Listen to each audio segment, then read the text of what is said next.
So I'm walking in one of the most likely locations mentioned in the Book of Mormon. I'm in Saudi Arabia right now, and they call this place the Valley of Lemuel.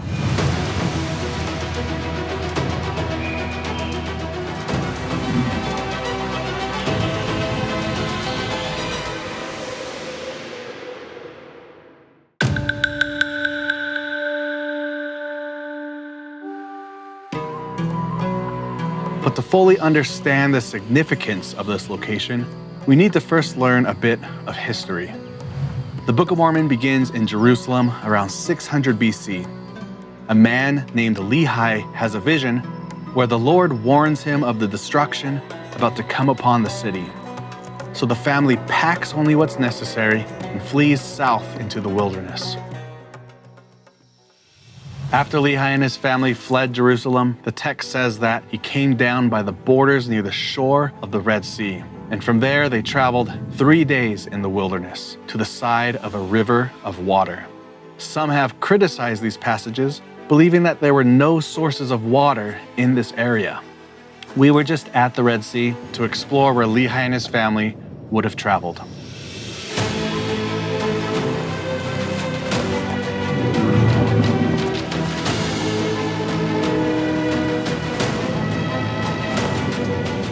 And while we were there, we were shown a route that they may have taken through the mountains. The distance from the top of the Red Sea to where this route ends would have been about 74 miles, which in ancient times would have been about 3 days worth of travel, just as the Book of Mormon says.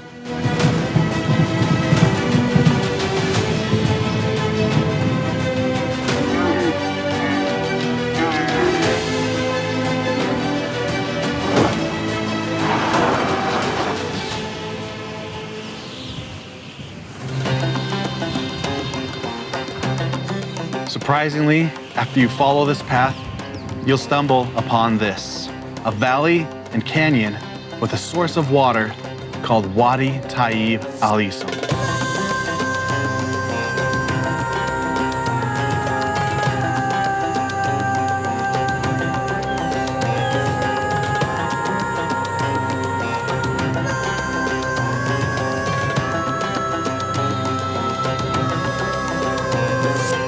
Wadi Tayyib al Ism is quickly becoming a popular tourist destination, and we wanted to explore it while it was still a bit raw.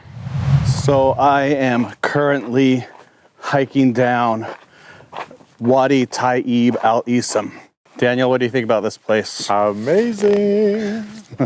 Yeah, it's pretty epic looking with the palm trees contrasted with the orange cliffs up there. You can't capture it on video. The sheer size and everything is just amazing. It's like Utah on steroids. It's like everything in Utah, but then someone's pulling it from up above in the sky and making it bigger. Words and pictures cannot convey how magnificent this canyon is. Arabs call this place the Valley of Moses, and some Christian groups think it's connected to the biblical oasis of Elam. Whatever it is, it's one of the most beautiful places I've ever seen.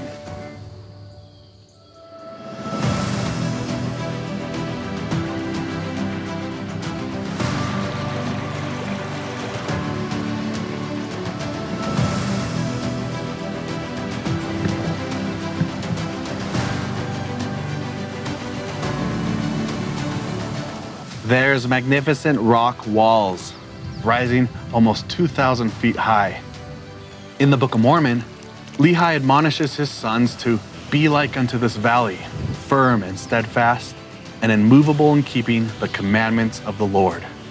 These rock walls fit that description.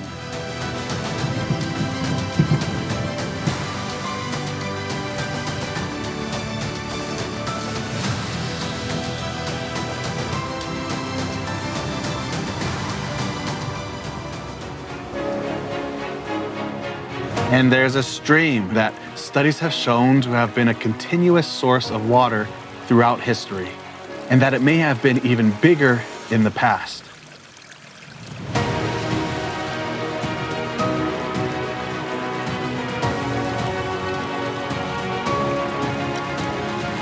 But whether small or large, the Hebrew word for river, which Lehi would have used, could also apply to a stream or continuous running water. This stream also flows towards the Red Sea, just as the Book of Mormon suggests. All this just brings to life Lehi's words to his sons to be likened to this river, continually running into the fountain of all righteousness.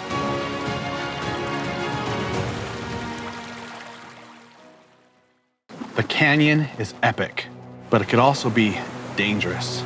So Lehi and his family likely camped further up in the valley to avoid any flash floods.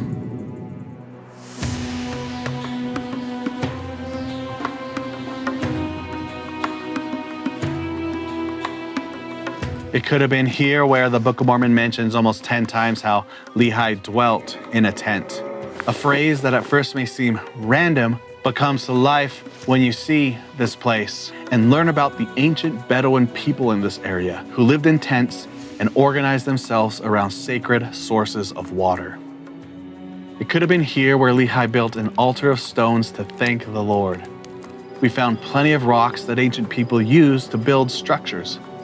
They obviously survived here long enough to erect buildings and make pottery, living off the water and fruits and seeds and grains here, just as the Book of Mormon mentions.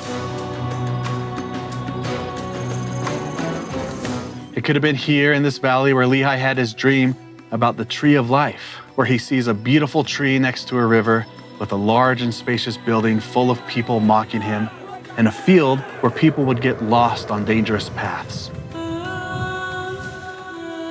Dreams are often influenced by your location, and this valley is full of tree of life imagery. From rivers running into beautiful palm trees with sweet, tasty dates, to large and spacious walls, to many small canyons that one could get easily lost in.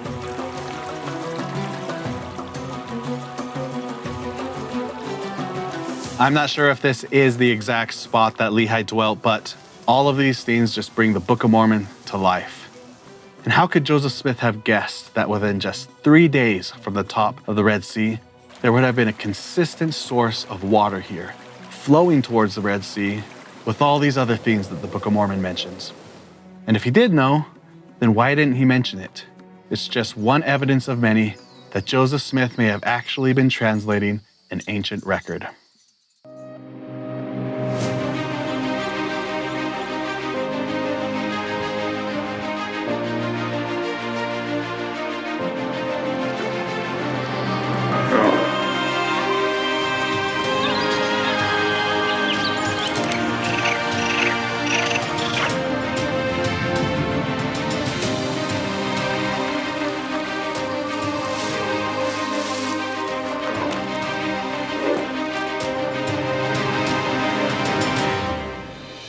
So I hope you'll read the Book of Mormon now with a new reality in mind, and that you'll feel Lehi and his family's story come to life and hear their pleas to follow Christ while they lived in the Valley of Lemuel.